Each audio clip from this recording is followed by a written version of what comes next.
किसी बात पर नाराज तो नहीं हो गया? पता नहीं दीदी, लेकिन मुझे उसकी बहुत याद आ रही है। मुझे जादुई कंबल के पास जाना है। वो कितना अच्छा था, कितना ध्यान रखता था वो हमारा। उसने ही हमें हमारा नया घर बनाकर दिया और स्कूल में हमारा दाखिला भी करवाया।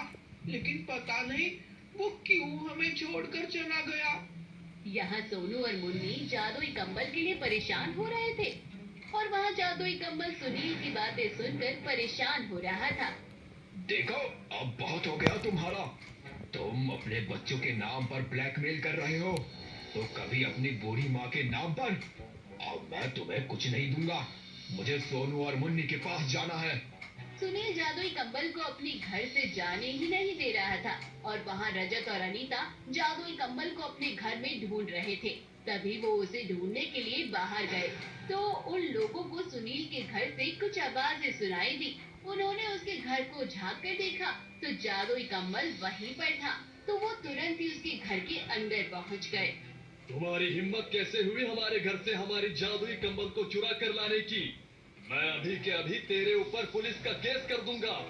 बोल तो ऐसे रही हो जैसे ये जादुई कंबल तेरा ही है। इसे मैं लेकर आया हूँ तो अब ये मेरा है।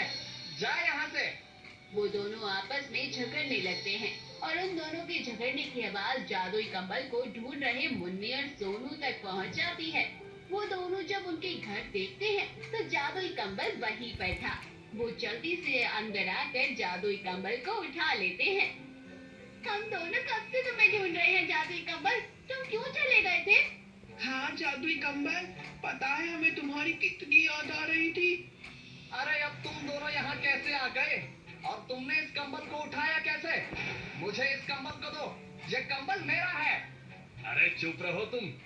ना ये कंबल इनका है और ना ये कंबल तुम्हारा है। ये कंबल मेरा है।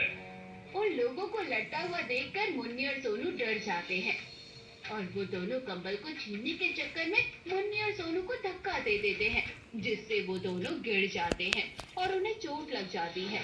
ये देखकर जादुई कंबल को बहुत गुस्सा आता है। वो सबसे पहले जाकर मुन्नी और सोनू को उठाते हैं और अपने जादू से उसकी चोट को ठीक कर देते हैं। अरे बस बहुत हो गया। इतनी देर से मैं तुम लोगों की बकवास सुन रहा हूँ। इसका मतलब ये नहीं है कि मैं तुम्हें कुछ कहूंगा ही नहीं। तुम लोगों ने मुन्नी और सोनू को चोट पहुंचाने की बहुत बड़ी गलती कर दी। अब देखो मैं तुम्हारे साथ क्या करता हूँ। जादुई कंबल अपने जादू से वहाँ पर दो बांस के बड़े बड़े डंडे लेकर आता है। वो डंडे बुरी तरह से सुनील और रजत की पिटाई करना शुरू कर देते हैं और वो दोनों दर्द के मारे बुरी तरह से चिल्लाते हैं। लालची लोगों, लालच के चक्कर में बच्चों को चोट पहुंचा रहे थे। अब तुम्हें डंडे पड़ रहे हैं ना, तो मजा आ रहा होगा। नहीं जादुई कंबल, तुम लोग इन लोगों को मत मारो, तुम इन्हें माफ कर दो और अब तुम हमारे साथ घर चलो। मुन्नी ने कहा इसलिए तुम्हें छोड़ रहा हूँ, वरना मैं तुम्हारा ऐसा हाल करता जो तुमने कभी सपने में भी सोचा नहीं होगा। जादुई कंबल उन दोनों की पिटाई बंद कर देता है और मुन्नी और सोनू के साथ वहाँ से चला जाता है। उस दिन के बाद फिर कभी उन दोनों की हिम्मत नहीं होती कि उनके घर के आसपास भी कोई भटके। कुछ दिन बीत जाते हैं। तब एक दिन जादुई कंबल उन दोनों से पूछता है। मैं जानता हूँ कि तुम्हारे माता पिता इस दुनिया में नहीं है, लेकिन तुम मुझे बता सकते हो कि उनका देहांत कैसे हुआ। कुछ साल पहले मेरे माता पिता पानी के जहाज से हमारे एक रिश्तेदार के यहाँ जा रहे थे और तभी उनका देहांत हो गया। जहाज लौट कर आया लेकिन मेरे माता पिता नहीं आए और उन लोगों ने बताया कि वो लापता हो गए।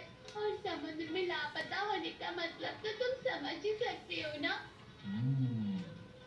जादुई कंबल ने अपनी आंखें बंद की और उसने देखा कि मुन्नी और सोनू के माता पिता भी जिंदा हैं और वो एक टापू पर फंसे हुए हैं। जादुई कंबल अपने जादू से जल्दी से टापू पर पहुंचा और मुन्नी और सोनू के माता पिता को उनके घर पर लेकर आ गया। अपने माता पिता को अपने सामने देख मुन्नी और सोनू बहुत खुश हुए और जब उन्हें सारी सच्चाई पता चली तो उन्होंने जादुई कंबल का बहुत शुक्रिया और धन्यवाद किया। सब बड़े ही भावुक हो गए। लेकिन जादुई कंबल के कारण आखिरकार मुन्नी और सोनू को उनके माता पिता वापस मिल गए और एक बिछड़ा हुआ परिवार फिर से एक साथ मिल गया।